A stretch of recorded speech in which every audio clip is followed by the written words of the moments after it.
Pemirsa, elektabilitas Presiden Joko Widodo masih tertinggi dibandingkan tokoh lainnya. Hal itu berdasarkan survei Saiful Mujani Research and Consulting (SMRC).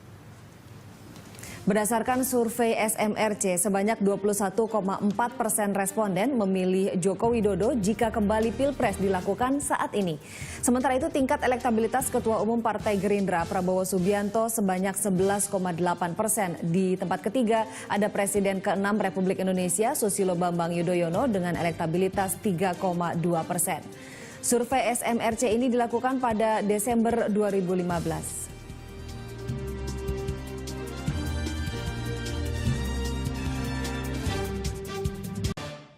Kebangsaan Indonesia Raya. Ketua dan 4 Wakil Ketua Komisi Pemberantasan Korupsi KPK dilantik Presiden Joko Widodo di Istana Merdeka Jakarta 21 Desember lalu. Saya bersumpah. Demi Tuhan saya berjanji. Inilah wajah baru Komisi Anti Rasuah yang warna-warni.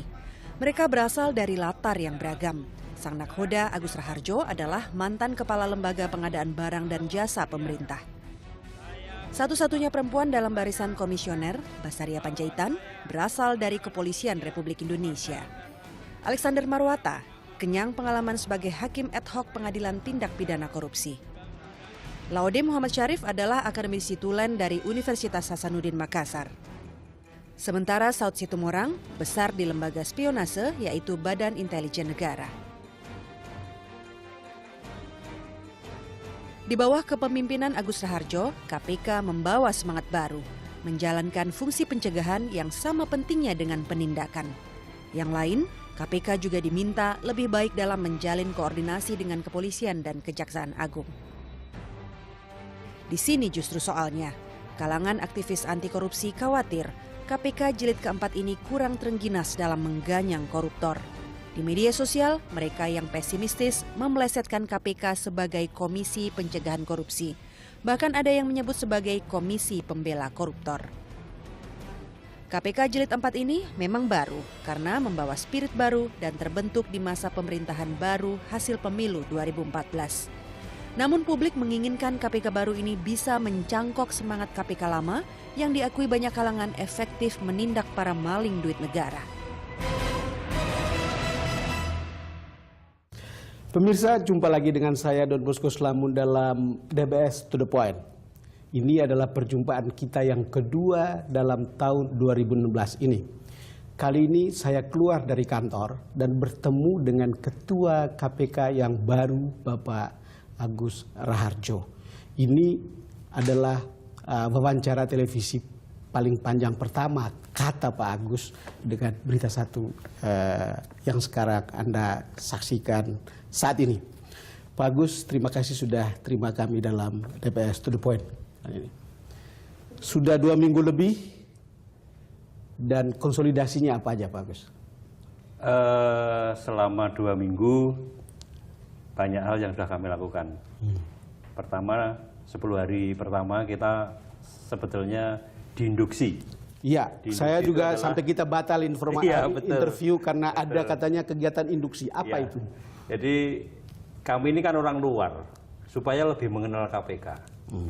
Jadi dalam pengenalan KPK itu bukan hanya dipaparkan kepada kami roadmap KPK yang lalu, kemudian renstra KPK yang lalu, sampai kemudian kita undang semua pimpinan, mulai dari jilid pertama sampai 3. Saya ketemu Pak Tumpak di bawah ketika datang ke sini. Kemudian kita bertemu dengan pegawai, kita bertemu dengan tokoh masyarakat, bahkan kita ketemu dengan teman-teman yang mungkin mengkritisi kami, antara lain CV. Jadi kalau tokoh masyarakat kita ketemu dengan Buya Safi Ma'arif, kemudian Romo Magni Suseno. Nah, mudah-mudahan bekal itu menjadi landasan kami untuk menyusun renstra 4 tahun ke depan.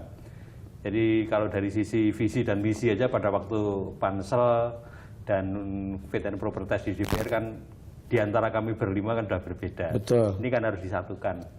Berikutnya yang tidak kalah pentingnya kemudian kita harus sepakat di internal KPK untuk menentukan prioritas-prioritas ke depan. Supaya tidak nyanyi sendiri-sendiri. Betul, supaya tidak nyanyi sendiri-sendiri. Nah, oleh karena itu banyak Bang Don yang sudah kita kerjakan selama 2 minggu ini. Dan itu mudah-mudahan menjadi bekal kami untuk melangkah Jadi ke depan. bertemu, konsolidasi, lalu kemudian buat Renstra untuk 5 tahun, 4 tahun, sorry. Betul. Untuk 4 tahun. Apa aja gambaran tentang Renstra ini? Renstra ini kami akan menentukan secara makro prioritas apa yang akan kami sentuh. Jadi kami juga mendapatkan masukan yang paling akhir Pak Luhut yang berkenan yang datang ke sini di KPK. Jadi Pak Luhut bercerita mengenai perpajakan, mungkin itu salah satu yang akan kami sentuh juga, di samping sumber daya alam. Kemudian yang tidak kalah pentingnya selalu kami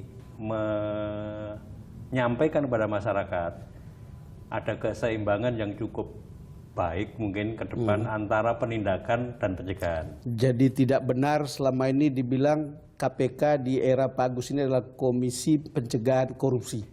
Tidak benar sama sekali. Bahkan kalau saya boleh sedikit cerita membuka sedikit rahasia di dalam ya.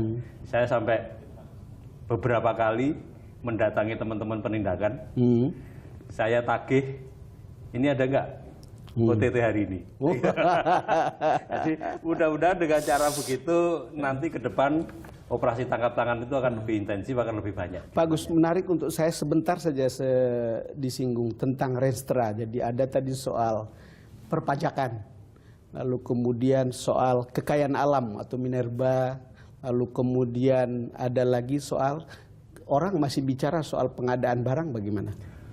Itu justru karena, ya mohon maaf, saya bukan menyombongkan diri. Saya besar di sistem pengadaan barang jasa pemerintah.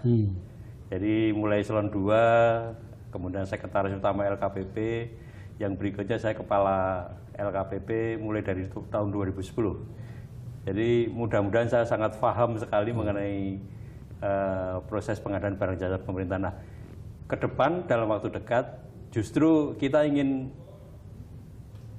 melakukan penindakan dan pencegahan itu selama lebih terintegratif. Jadi kalau kita berbicara e-procurement itu kan hanya di tengah. Itu betul. Nah, yang kemudian kita belum bicarakan dan belum menjadi wajib adalah e-budgeting. Berikutnya kalau kita berbicara e-budgeting sudah beberapa waktu dibicarakan tapi belum bisa dilakukan sepenuhnya atau gimana? E-budgeting sudah dimulai oleh Kota Surabaya. Betul. Kemudian kalau tidak salah Gubernur DKI Pak Ahok mengambil dari dari Surabaya. Dan kemudian kita ketemu kan kemarin, loh ada UPS yang mestinya tidak di situ, gitu kan. Jadi kalau ini bisa diberlakukan di semua kementerian lembaga dalam waktu singkat, harapan saya transparansi mengenai planning and budgeting itu akan jauh lebih baik. Mengenal KPK-nya sudah cukup juga. Nah, ini adalah waktunya kita untuk bekerja. Waktunya bekerja. Waktunya untuk kemudian menunjukkan kepada masyarakat bahwa insya Allah kalau Allah mengizinkan kita akan memberikan bukti pada masyarakat bahwa KPK bekerja dengan keras untuk melakukan pencegahan dan penindakan korupsi. Saya tidak bermaksud untuk membuat Anda terburu-buru, tetapi banyak sekali harapan begitu duduk orang langsung mau lihat hasilnya. Kira-kira begitu Pak Agus, terasa bukan? Terasa.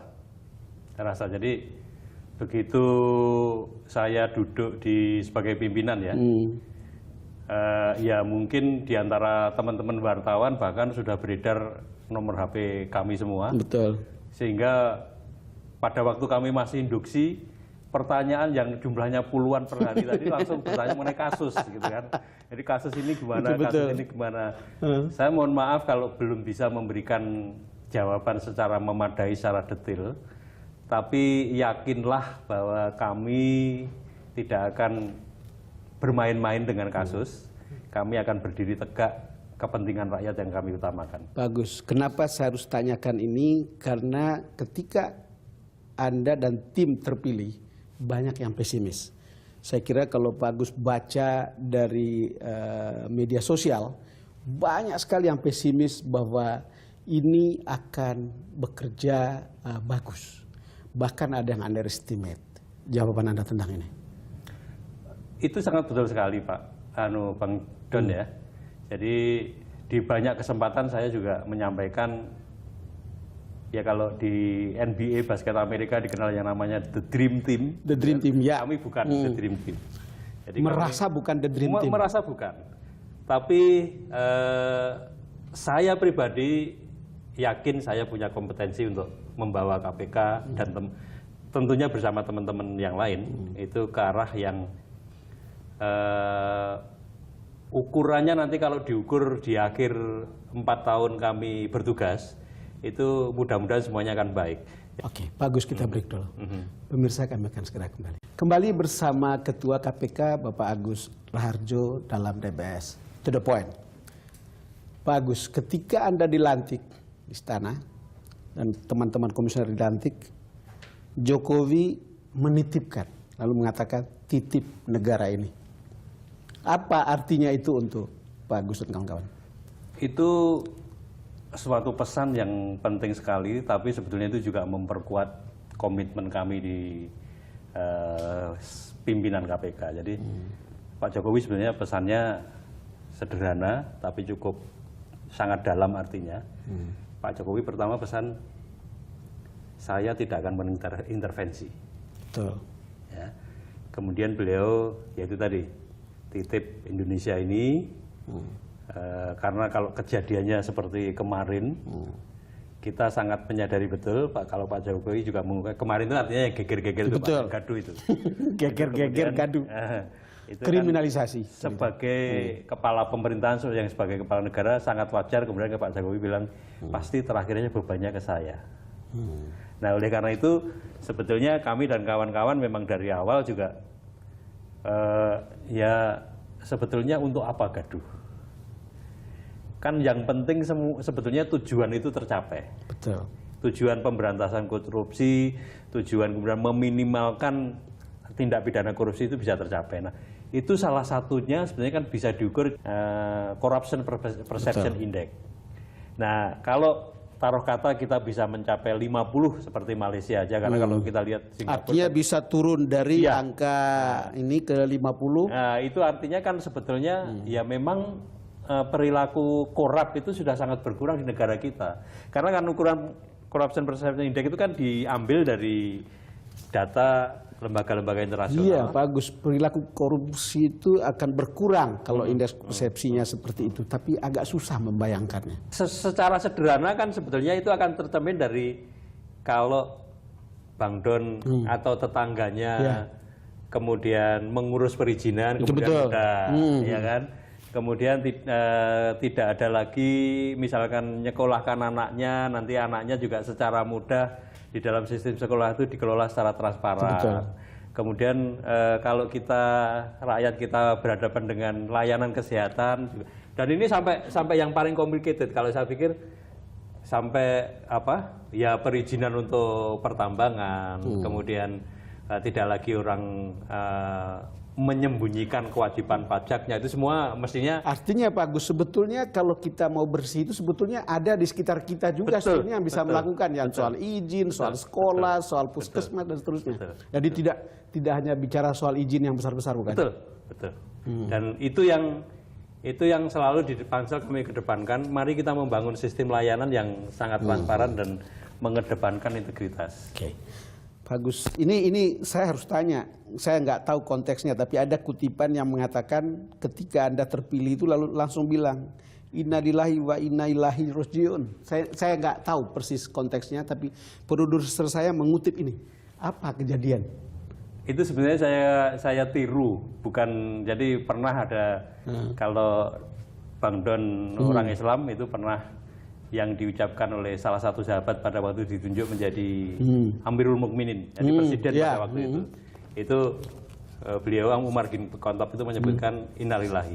Itu sebetulnya gambaran dari bahwa tugas berat menunggu kita, tugas berat menunggu para komisioner ini. Oleh karena itu kita dalam menjalankan tugas berat itu harus selalu kembali menyerahkan diri pada Tuhan, pada Allah, bahwa kita nanti akhirnya harus kembali kepada Allah. Oleh karena itu semua perbuatan kita harus kita pertanggungjawabkan. Jadi kita bertanggung jawab bukan hanya kepada manusia, tapi juga pada. Artinya itu terlihat sebagai sebuah conscience Anda tentang pekerjaan atau tugas ini ya? Ya, dan itu termasuk di dalamnya sebenarnya kan keberanian untuk yang menghadapi apapun, karena saya sudah siap untuk kembali ke yang memiliki jiwa saya, gitu kan. Wow. Johan Budi waktu itu berpesan selamat datang di dunia hiruk pikuk ketika bertemu dengan komisioner lama dan komisioner baru. Ini apa konteksnya terdengar? Ya selama ini mungkin selalu kalau kita berbicara dengan KPK selalu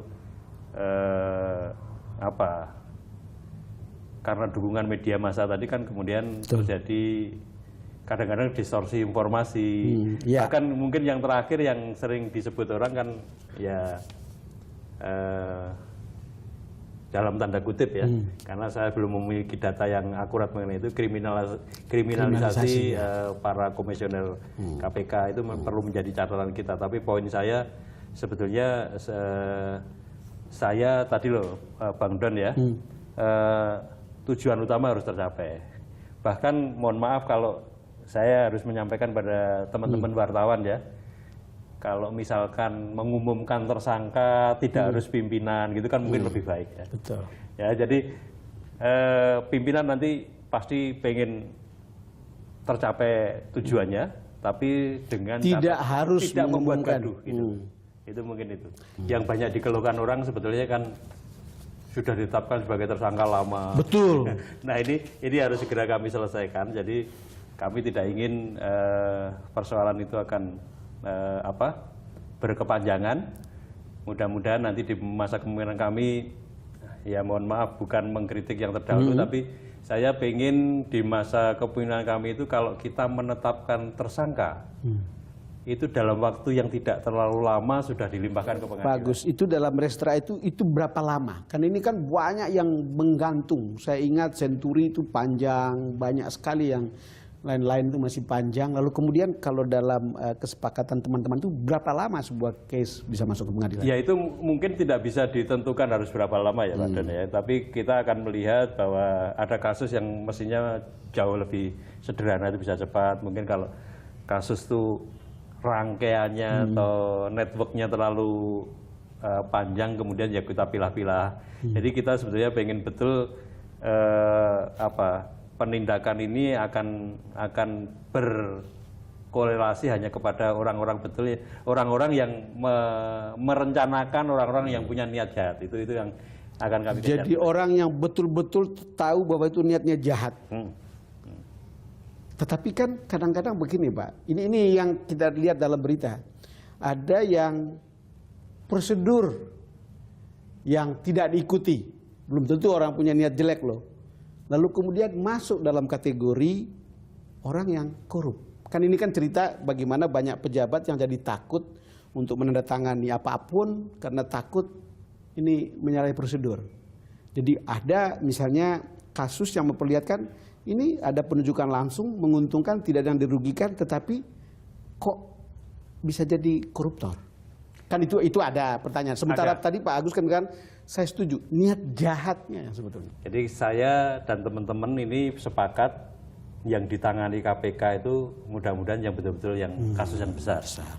Jadi fungsi koordinasi, supervisi, dan monitoring itu akan segera kita aktifkan, sehingga KPK nanti ya kalaupun tangkap tangan kemudian kerugian negaranya kecil ya mungkin dilimpahkan kepada, tidak harus ditaruh di sini semua. KPK. Karena KPK itu bukan saja menyenangkan bagi publik tapi menakutkan banyak orang. betul. Oleh karena itu nanti secara jeli juga kita akan memperkenalkan mungkin ya. Kalau niat walaupun niat jahat itu kadang-kadang kan susah menilainya. Betul. Ya. Tapi kalau kemudian efisiensi dari penanganan itu juga perlu kita pertimbangkan. Misalkan ini, kasusnya hanya merugikan negara 5 juta. Betul. Orangnya, pejabatnya misalnya ditual atau saum lagi. Pengadilannya harus di Ambon. Nah ini kan lebih banyak urus perkara daripada kerugian negara. Efisiensi ininya kan enggak. Oleh karena itu, apa langkah-langkah seperti itu kemudian tidak, ya udah Anda kembalikan, Anda dihukum, misalkan diturunkan pangkatnya atau bahkan nggak usah kemudian perlu misalkan begitu. Oke, bagus, kita break lagi. Pemirsa, kami akan segera kembali. Bagus, saya membaca banyak dari beberapa hasil pansel dan jawaban Anda. Dan yang menarik untuk saya adalah ketika profil Anda itu dibilang pada saat itu hanya mempunyai 20 juta di rekening dalam bentuk cash. Cerita ini gimana sebetulnya? Kalau kita jeli mendengarkan yang saya sampaikan, sebetulnya yang saya katakan itu gini, sampai setahun yang lalu. Sampai setahun yang lalu, ya. Rekening saya itu hanya 20 juta. Itu artinya apa? Sebenarnya kan wajar sekali kalau orang berpikir setelah jadi pegawai negeri, pensiun, kita nanti hidup tua kita gimana? Betul. Nah, oleh karena itu saya pada waktu itu memang kredit truk. Kredit truk. Ini untuk, saya pikir mudah-mudahan ini nanti bisa menjadi ya income pada waktu saya pensiun. Betul. Nah, karena akibat kredit truk itu kemudian gaji itu kemudian tersedot ke situ, sehingga rekening saya hanya 20 juta. Hanya 20 juta. Artinya sebetulnya setelah sebagian itu digunakan untuk kredit. Tetapi tetap saja tidak besar untuk saya. Kenapa? Tetap saja tidak besar. Kredit truk itu berapa? Kredit truk itu sebulannya itu adalah 8 juta. Uang muka? Uang mukanya 50%. Kan? 50. Terus saya waktu itu kan ambil 3 truk, sekarang masih di LHKPN juga terlapor. Terlapor gitu. Ya. Jadi 3 itu kemudian kan sekitar 24 ya. Angkut apa truk? Truk itu membawa sayur dari kampung saya sana, di Magetan sana, ke Jakarta. Wow. Jadi ada kubis, ada kadang mangga gitu. Nah itu yang saya lakukan. Jadi sekarang truknya masih, dan itu di yang jalanin siapa sekarang? Iya masih Pak Agus langsung? Oh bukan, dengan sekarang saya jadi sekarang nggak mungkin kan? Nggak mungkin, saya jadi nggak boleh. Kemudian sekarang dijalankan anak saya. Oke. Tercatat juga Bapak itu punya kafling tanah di Cariu, ya sorry. Dengan ada beli pada waktu itu 3.500 per meter persegi tahun berapa? Betul. Sekarang sudah tahun naik 2003 sampai 2005. dan sekarang naik jadi itu tanah itu dan diperiksa oleh Pansel itu, termasuk yang diperiksa oleh Pansel. Tanah itu saya beli antara 2003 sampai 2005. Pada waktu tidak saya subur beli, lagi. Pada waktu saya beli harganya 3.500 per meter. Kalau hari ini Bang Don datang ke sana, itu juga nggak naik banyak-banyak amat, karena itu hanya sekitar sekarang NJP-nya hanya 12.500 per meter persegi. Jadi bukan suatu tanah yang apa ya, karena airnya memang tidak ada, jadi nggak seberapa subur. Berapa jauh dari sini Pak? Dari rumah saya di Bekasi 57 kilo. 57 kilo lumayan. Kemudian kafling tanah di BSD 175 juta. Betul. Itu juga ngangsur. Kalau lihat begini, Bapak merasa sebagai orang kaya, orang biasa atau gimana sebetulnya, Pak Agus? Kaya dan miskin itu kan perasaan hati, Pak Don. Oke. Kalau saya merasa saya tidak kurang, cukup. Tapi kalau disebut kaya sekali ya tidak. Jadi saya cukup. Karena itu lebih ke perasaan apakah kita bisa mensyukuri dari harta yang kita miliki. Pak Agus, saya terus terang terkejut. Jadi dengan prinsip bahwa sebetulnya kaya dan miskin itu kan tergantung. Jadi itu sebetulnya itu kan rasa kita sebetulnya. Iya, betul. Dan uang tidak pernah banyak juga tidak pernah sedikit, bukan? Iya. Jadi saya kalau ceritakan ya. Iya. Saya itu mohon maaf, mungkin kalau Bang Don nanya saya berasal dari mungkin lapisan bawah dari orang Indonesia. Jadi kelas 5 SD sampai kelas 3 SMA, saya sudah mencari uang.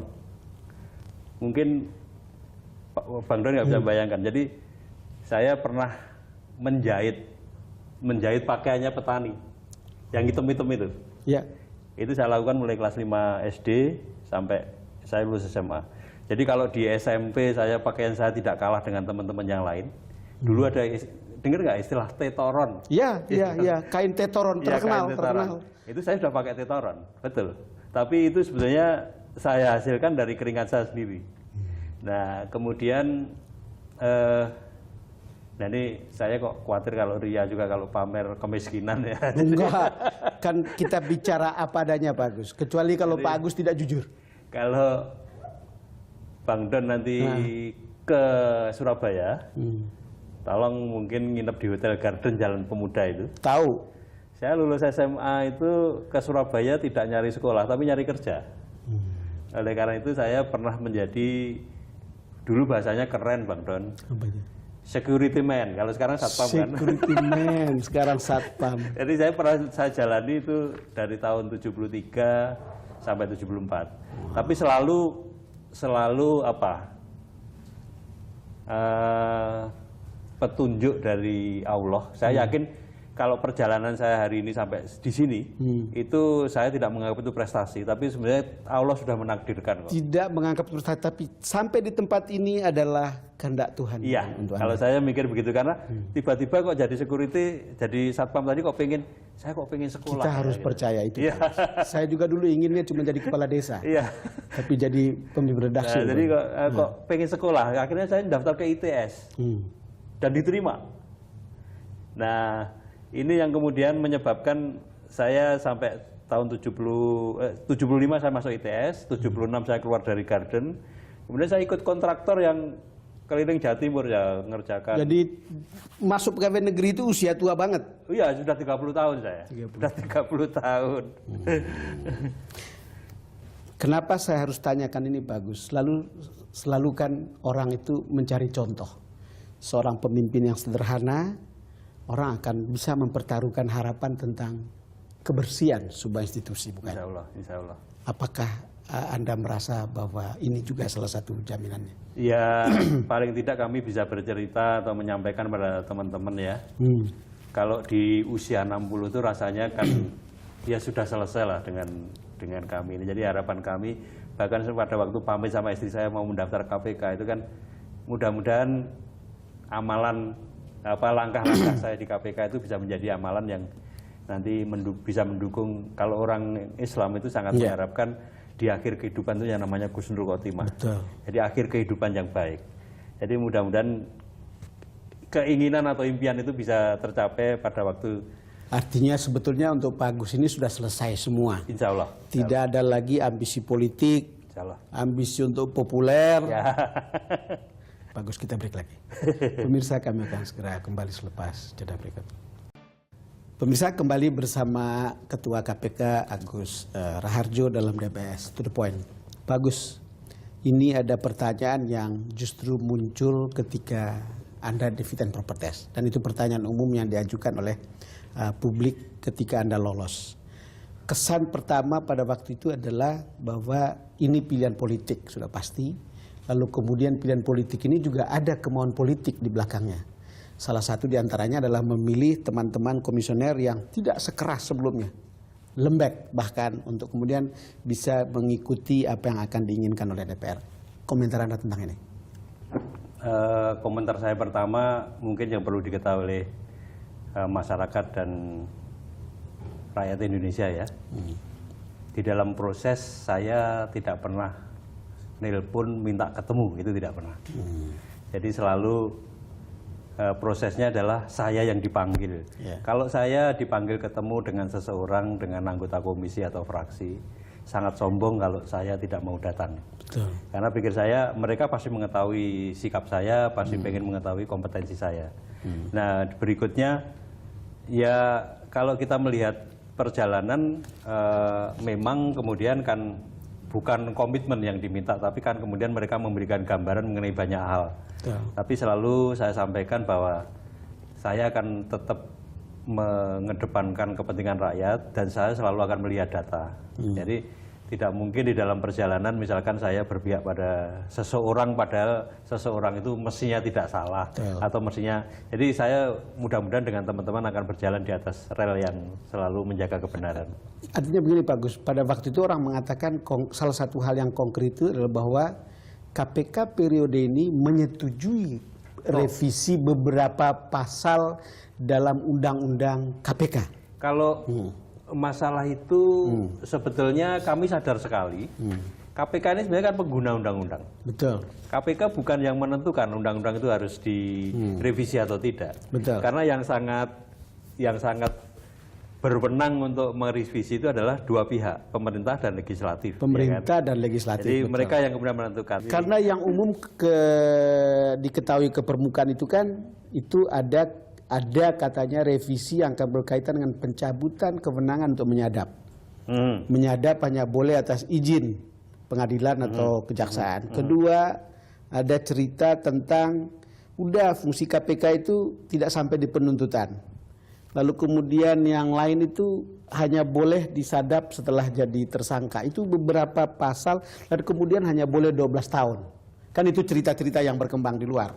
Jadi kalau kita berbicara waktu 12 tahun, apakah kemudian kita rela? Satu yang perlu saya ingatkan sebenarnya, adanya KPK itu adalah amanat pada waktu kita berpengalaman mengalami pemerintahan yang sangat sentralisis selama lebih dari 30 tahun. Betul. Pada waktu itu rakyat begitu marahnya sehingga pemerintahan yang bersih dan bebas KKN itu harus diperkenalkan. Nah, kemudian salah satunya ada KPK itu tadi. Di samping masih ada yang lain, ombudsman dan yang lain-lain. Betul. Nah, apa kita akan mau mengkhianati itu? Mestinya kan tidak. Nah, kemudian berikutnya, apa kita kemudian rela? Kalau korupsi itu masih seperti ini, kemudian KPK kita hilangkan. Rakyat pasti tidak Pasti rela. semua kan tidak. Oleh karena itu, batas 12 tahun itu menjadi tidak relevan sama sekali selama korupsi itu masih ada. Nah, kemudian kita juga menyaksikan bahwa ya KPK bisa berprestasi seperti hari ini itu karena penyadapan. Betul. Jadi kalau itu kemudian dihilangkan, saya yakin prestasi KPK akan tidak seperti yang lalu-lalu. Pak Agus, saya ingin memegang kata kunci Anda. Kalaupun ada revisi itu tidak sekarang. Ya. Kan tadi kira-kira Ya. begitu. Artinya Anda sebetulnya dan tim tidak mau ada revisi itu sebetulnya, dan bukan? substansinya juga perlu kita pikirkan dengan mendalam. Karena ya saya tadi cerita salah satu komisioner itu adalah bekas hakim tipikor. Betul. Itu juga menyampaikan di banyak kesempatan kualitas penuntutan dari KPK itu lebih bagus dibandingkan dengan Semua orang mengaku ya. itu. Oleh karena itu ya mari kemudian yang bagus ini ya kita pelihara dulu lah, jangan kemudian dimusnahkan begitu saja. Bagus, karena tidak terbayang kalau tidak bisa menyadap, tidak bisa menuntut, itu KPK itu tidak ada bedanya dengan LSM, bukan? Betul. Nah, ketika jadi dalam sikap seperti ini, apakah sudah dalam sikap bersama komisioner? Artinya tidak sekarang. Gitu. Rasanya kami bahkan sudah sepakat sebetulnya. Jadi kalau yang kami alami selama 2 minggu lebih sedikit ini, selalu kami berdiskusi mengenai itu, teman-teman rasanya kok selalu sepakat mengenai ide bahwa ya jangan sekarang kok revisi itu. Nah, nanti pada waktunya dan kita dalami betul apa yang perlu direvisi. Jadi intinya sebenarnya keinginan kami semua di komisioner ini ya kalau bisa justru memperkuat, kalau bisa justru Ya fungsi monitoring tadi dan seterusnya. Betul. Ya Pak Gus, soalnya ini hanya saya mengikuti berita, kebetulan saya tidak ikuti dengar langsung fit and proper testnya, karena hampir semua anggota Dewan kan tidak memilih satupun yang lama ya. Betul. Artinya Pak Busro Mukodas terpental, Pak Johan Budi terpental, lalu kemudian itu seolah-olah dibawa ada sikap komisioner sebelumnya yang keras terhadap DPR dengan keinginan untuk membentuk, memilih komisioner baru yang dianggap lebih lembek atau tanda kutip kalau orang kata dari ICW itu bisa didikte. Mudah-mudahan tidak lah, Bang Don ya. Jadi lihat Pak Agus, saya yakin tidak. Jadi sangat berdosa kami kalau kemudian mengkhianati kepercayaan rakyat Indonesia. Jadi insya Allah jalan yang kami tempuh akan lebih mengutamakan rakyat dibandingkan kepentingan golongan maupun kepentingan seseorang. Oke, Pak Agus, kita break lagi. Ya. Pemirsa, kami akan segera kembali. Pemirsa, kita sudah sampai di bagian akhir dari perbincangan kami dengan Ketua KPK yang baru, Bapak Agus Raharjo. Pak Agus, kemarin itu ada orang nyeleneh bilang KPK bukan lagi Komisi Pemberantasan Korupsi, tapi Komisi Pencegah Korupsi. Yang orang lalu lihat bahwa ini akan lebih mengutamakan pencegahan daripada pemberantasan. Saya minta clarify dari Pak Agus tentang ini. Kalau pendapat kami berlima, bukan pencegahan lebih diutamakan dibanding dengan penindakan. Karena sebenarnya kalau dari sisi anggaran, yang lalu pun anggaran yang paling besar itu sebetulnya Penindakan. ke pencegahan. Pencegahan, Nah, cuman teman-teman ini kan media terutama kalau pencegahan gitu nggak seksi ya, jadi nggak jarang diliput. Tapi kalau Bang Don mempelajari anggaran KPK, yang paling besar itu ke pencegahan. Nah, hari ini kami menyampaikan dengan sangat jelas penindakan tidak akan berkurang. Bahkan di awal wawancara kita tadi kan saya sampai menyampaikan, sampai mengontrol teman-teman yang melakukan penindakan. Itu saya sangat berharap dalam waktu dekat itu misalkan ada OTT, kemudian juga itu OTT. akan ada berapa Pak Agus? Tolong dibuka sedikit tapi boleh tidak sebut. Ya itu nggak bisa memperkirakan karena teman-teman itu juga sangat hati-hati. Jadi tidak semua, walaupun kita mempunyai kewenangan penyadapan, kemudian tidak dilakukan dengan semena-mena. Jadi dikontrol selalu dari pimpinan. Izin itu selalu kami periksa punya indikasi kuat nggak. Kemudian dalam perjalanan selalu kami kontrol dan penyadapan KPK itu satu-satunya yang diaudit sebetulnya. Oh, diaudit. Ya, diaudit. Jadi teman-teman dari Kominfo kalau nggak salah secara periodik melakukan audit itu.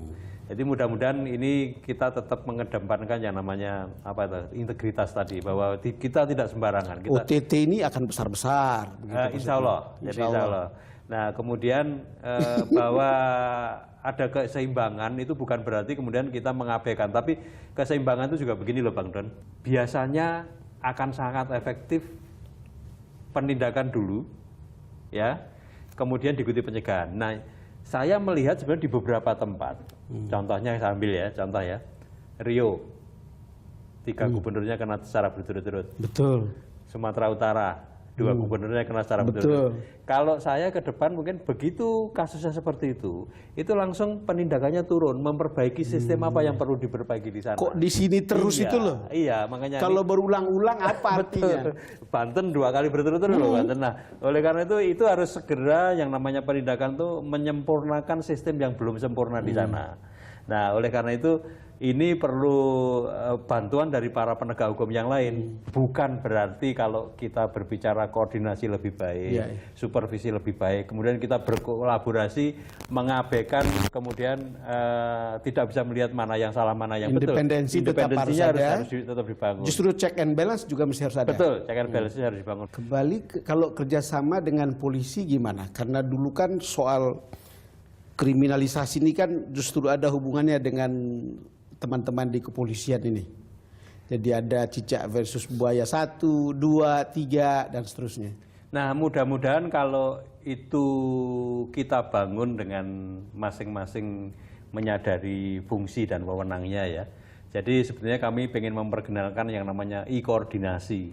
E-koordinasi. E-koordinasi ini yang memungkinkan sebetulnya dalam hal kasus tipikor itu seluruh Indonesia kita bertiga kemudian bisa melihat secara jernih ya. Jadi nanti teman-teman dari kepolisian mengumpulkan data mulai dari Polres ke Polda kemudian ke pusat, teman-teman dari kejaksaan kemudian bisa mengumpulkan data tipikor itu mulai dari Kejaksaan Negeri, Kejaksaan Tinggi ke pusat.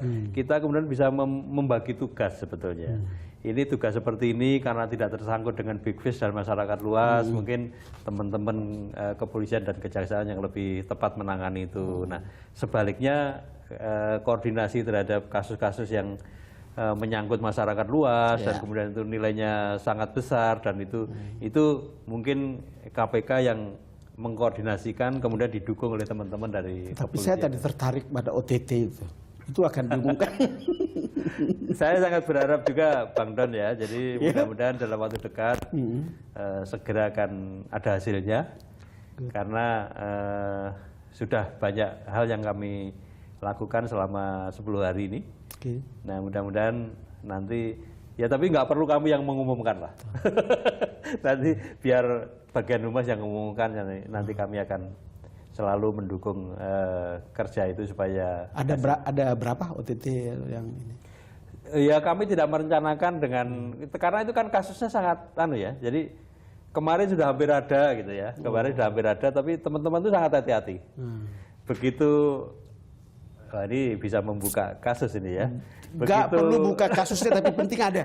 Begitu ada misleading sedikit saja, itu teman-teman wah kita nggak yakin Pak gitu. Jadi itu kemudian yang Artinya begini, kalau dari penjelasan Pak Agus, kita bisa memegang keyakinan bahwa pemberantasan akan tetap jalan dan itu bisa jadi bisa lebih besar, lebih banyak begitu Ya, ke depan. jadi pemberantasan saya harapkan akan frekuensinya akan lebih banyak. Tapi dalam waktu yang sama yang namanya pencegahan itu secara sistematis dan secara struktural itu dilakukan. Tidak masif. Masif karena ya nanti bisa aja kita memberikan tool atau perangkat kepada semua sekolah, kepada semua puskesmas, kepada semua rumah tangga. Bagus, biasanya yang begini kan biasanya ada feedback dalam bentuk tekanan-tekanannya. Akan ada tekanan politik dari DPR, akan ada tekanan dari teman-teman yang mungkin bekerja sama dengan Anda, misalnya dari kejaksaan atau dari kepolisian untuk hal-hal yang kadang-kadang bisa jadi senjata makan tuan, bukan? Anda siap atau teman-teman siap untuk ya menghadapi kalau resiko itu dari awal kan sudah kita sadari ya. Resiko itu sudah kita sadari, tapi kemudian saya sangat mengharapkan begitu kerjasama itu selalu diatur dalam kerangka yang transparan dan membangun integritas. Semua orang tidak ada yang dizolimi ya. Jadi pastikan kita tidak ingin kemudian menzolimi orang, karena kalau zolimi itu pasti data yang real tidak dipakai, kan? Data yang benar tidak bisa dipakai. Jadi mudah-mudahan ke depan akan kerjasama itu akan berjalan sangat bagus sehingga check and balances pun terjadi dengan baik. Bagus, ini kan Anda akan 4 tahun bersama teman-teman. Anda ingin dikenang sebagai apa kalau sudah selesai menjalankan tugasnya? Ya mungkin sederhana aja bahwa pengen dikenang sebagai apa, pimpinan yang mungkin kami komisioner yang memang membela kepentingan rakyat dan pengen, ya mungkin itu aja, karena memang sasaran saya kan sebetulnya pengen yang kami lakukan kemudian bermanfaat bagi masyarakat luas. Pak Agus, saya akan merasa sesuatu terlewat kalau saya tidak tanya. Ini kan ada kasus Abraham Samad, ada BW, lalu kemudian ada Novel Baswedan. Di dalam pembicaraan komisioner baru, apa case ini di... Kami pengen sebetulnya kami mulai dengan tidak terganggu oleh hal-hal yang sudah lewat. Jadi rakyat akan sedikit kurang percaya kalau kami tidak memperhatikan itu. Oleh karena itu secara terbuka kami juga menyampaikan pada teman-teman ya, mohon pengertiannya. Mudah-mudahan dengan langkah itu persoalan itu bisa selesai tanpa persoalan-persoalan lebih lanjut. Tapi ya itu tadi, mudah-mudahan